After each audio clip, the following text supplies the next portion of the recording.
потому что логика аттракциона, она меня очень смущает. Вот это другая моя любимая тема. Сейчас помимо заборов, это зарядье. Потому что зарядье для меня это абсолютно провальный проект с точки зрения Москвы, с точки зрения духа места. Он успешный с точки зрения власти и с точки зрения, так скажем, новых посетителей, нового потребителя. Да, вот огромное, если воспринимать Москву как евразийскую столицу, столицу победившего такого суверенного капитализма, вот, то, может быть, зарядье оно и вписывается. Но, по сути, это такой антисредовой, антиисторичный, антиэкологичный колониальный проект, который был навязан этому месту, были абсолютно уничтожены все предыдущие культурные слои и сделан дорогостоящий аттракцион для приезжих. Грубо говоря, как москвич, я вообще не могу воспринимать зарядье. Вот, и вот мне кажется, что логика зарядья, что давайте мы позовем там внешних архитекторов и сделаем как Highline, да, те же люди, которые нью-йоркский Highline делали, она в зарядье, я думаю, с точки зрения города они все довольны, Собянин доволен там, я не знаю, администрация президента, наверное, довольна, я недоволен. Вот, и я знаю людей, которые разделяют мои ощущения. Ну да. Как вы относитесь к тому, что Москва, которая, в общем-то, в последнее время развивалась как автомобильный город, она стала пронизываться пешеходными маршрутами? Как пример возьмем, например, Садовое кольцо, где сильно расширили пешеходную часть, при этом там все равно жарко гулять, ну, она не стала таким прогулочным местом, тем не менее сценарии какие-то сделали. Правильный ли это путь для вот этих вот кольцевых развязок, которые исконно транспортные были?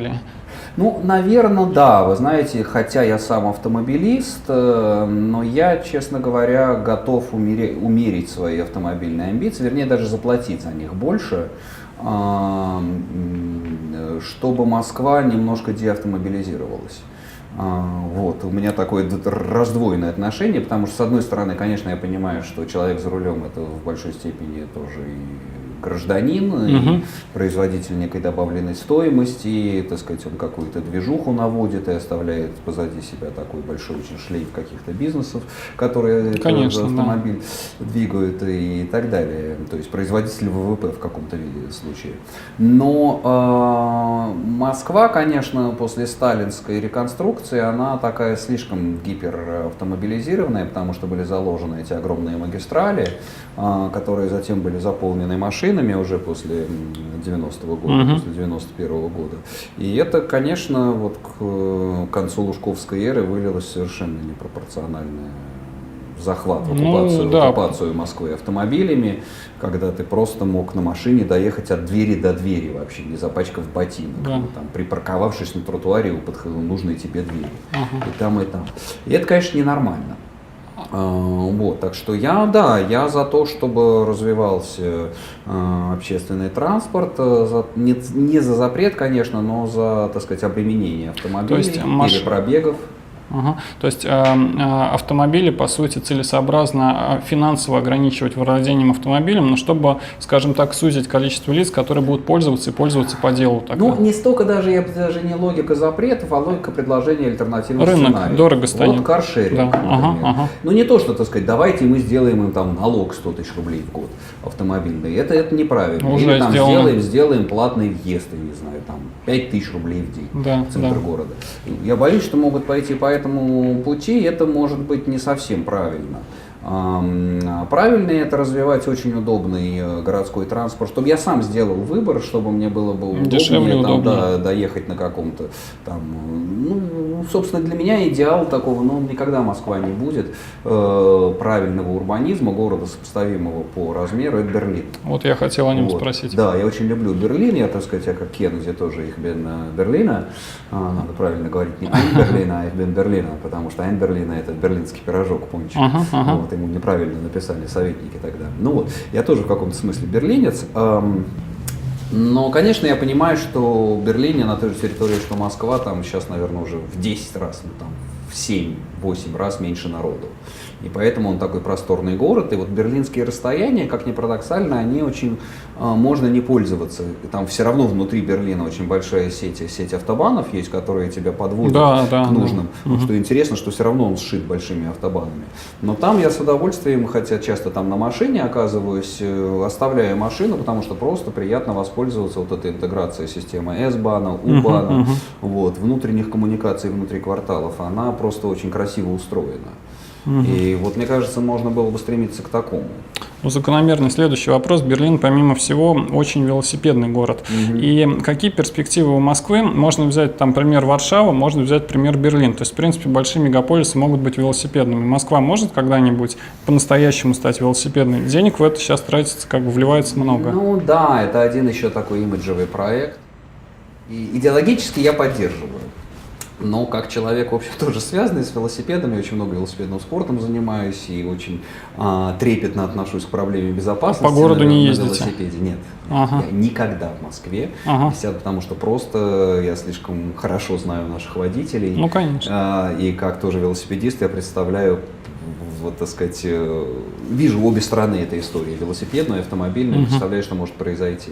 Вот когда в Москве будет жить там 20 миллионов шведов или 20 миллионов немцев, только в этом случае можно было бы сесть на велосипед. Вот, потому что водители не воспринимают велосипедистов, и, конечно, так сказать, никто при повороте направо не будет смотреть, не едет ли кто на велосипедной дорожке, и как убедить пешеходов, что нельзя гулять по велосипедным дорожкам, с другой стороны, как убедить велосипедистов, что не стоит ездить по тротуарам и так далее, что если вы пересекаете зебру, то надо сойти с велосипеда и за руль его перевести через зебру. Это все такие вещи, которые, к сожалению, написаны кровью и жизнями человеческими, и в Москве все это, видимо, придется еще осознать. То есть идеологически я за, практически, в ближайшие годы я не готов сесть на велосипед в Москве. Понятно. Ну и выхлоп, конечно, у нас нормы выхлопа, вот, когда едешь, всем чем дышишь. Все черное сразу, конечно. Да, это сложно. Да. Следующий вопрос про площади. В советское время очень много площадей строилось вот везде. Вот перед любым райкомом стоит площадь.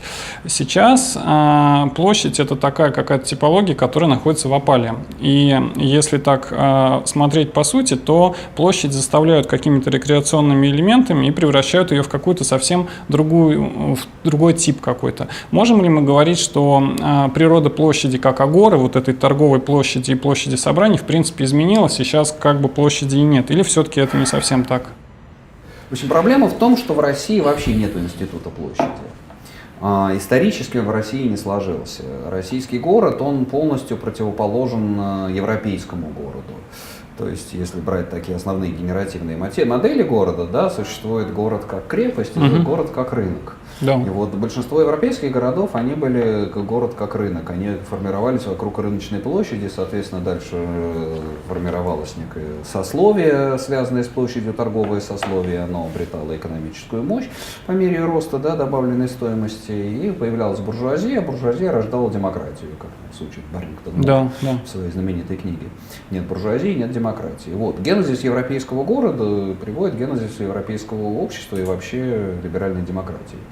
А в России это все город создан под задачей власти. Вот как Москва, идеальный пример русского города, так сказать, концентрические оборонительные кольца. Вот вам Китай-город, вот вам Белый город, вот вам Земляной город, вот вам МКАД и там дальше два кольца противоракетной обороны. Первая бетонка, вторая бетонка. Вот Москва ощерилась там 5 кольцами обороны. И, соответственно, в этой логике все магистрали и площади, они тоже созданы под задачей власти. Потому что московские площади это что? Это заставы и ворота, да? Ведь как называются прежние все? Там Покровские ворота, там Мясницкие ворота. Потому что это были ворота в крепостной стене. Как называются площади на Садовом кольце? Заставы. Площадь Калужской заставы и так далее. То есть площади изначально выполняли оборонительную стратегическую функцию, совершенно никакую не городскую функцию. Лужайка Никсона. Вот это где перед Боровицкой башней памятник Владимиру. То есть, по сути, это новый, как бы площадь, абсолютно резонансный новый тип. И вот какая роль подобных мест в ткани города, в городской среды сейчас? Ну, она же идеологически, она же не для людей, она опять для власти сделана. Это Боровицкий холм, это у въезда как бы у главного рабочего въезда в Кремль сделано, и это некая идеологическая доминанта власти, поставлена Владимиром. Почему так быстро? Потому что площадь, я могу сказать, что площадь пока не существовала для людей. Площадь не была местом сбора общества. Да? Вот когда я думаю об Италии, я понимаю, что Италия стоит на площадях. Вот даже тоже я часто цитирую, что итальянский язык, я как-то считал, сейчас можете не вспомнить, там есть 10 названий площади в итальянском. Есть пьяцца, есть пьяццале, есть пьяццета, есть кампо, есть борго, есть ларго, вот, и это все разные типы площади, которые формируют разные способы человеческого действия на этой площади. Вот, вспомнить тоже Кампо, например, да, в центре Сиены, вот эта вот площадь чаши, и, так сказать, насколько и к ней сбегаются кварталы вот эти сиенские, Помню, каждый да. из которых своим каким-то животным, там квартал слон, квартал жираф обозначены. Так что вот вам один пример площади. А в России вот этого вот человеческого компонента площади, как вы сказали, площади как агоры, площади как место собрания и опознания себя городского сообщества, когда ты вот это видишь, граждан, именно не потребителей, не автомобилистов и не субъектов власти, а именно граждан, которые собираются на площади, этого практически нет. А почему поставили Владимира? Антихайп был огромный, то есть прям вот каждый сказал, ой, как плохо. Потом очень быстро улеглись разговоры на эту тему, причем нельзя сказать, что как-то насильно кого-то в чем-то убеждали, просто поставили, народ успокоился, сейчас все в порядке. С чем связано такое быстрое принятие новых типологий? Потому что, в принципе, это такая резонансная точка, и, конечно, людям, сильно, на людей это сильно повлияло. Почему так быстро приняли? Я думаю, с бессмысленностью протеста это все постепенно. То же самое, так сказать, и даже в куда более вегетарианские времена. Ну и что, поставили вон Петра Церетелевского на стрелке, и все. Но он остался символом такого вот что-то нет. А тоже хотели и взорвать, хотели его, и все хотели. Ничего, стоит и портит всю панораму Москвы. Или, может быть, как-то даже добавляет, отчеркивая всю эту пародийность и вторичность нынешней эпохи. Но вот это еще раз, это говорит о том, что Москва – это город при власти, это город функции, да, это город, не принадлежащий горожанам, город, не принадлежащий людям. Власть что хочет, то и воротит. И каждый раз, соответственно, так сказать, ставят какие-то для власти знаковые объекты. Вот поставили Петра, вот поставили Владимира, вот поставили Калашникова тут внизу, вот поставили вот этот вот небоскреб. И оно все это такие очень сильные властные интенции. Это мало что людьми делается. Люди не верят, что можно как бы вообще свое мнение как-то нет смысла иными словами выражать какой-то Я сейчас негатив. пытаюсь вспомнить, когда что-либо удалось отстоять или... вот отдельный там, не помню, как это, парк Торфянка, вот это было сражение, даже я не следил, вроде как там и не построили. Не построили, да. Вот такие локальные истории на периферии, они могут быть более успешными. Но когда это центральные знаковые для власти проекты, то тут двух вариантов быть не может. Да.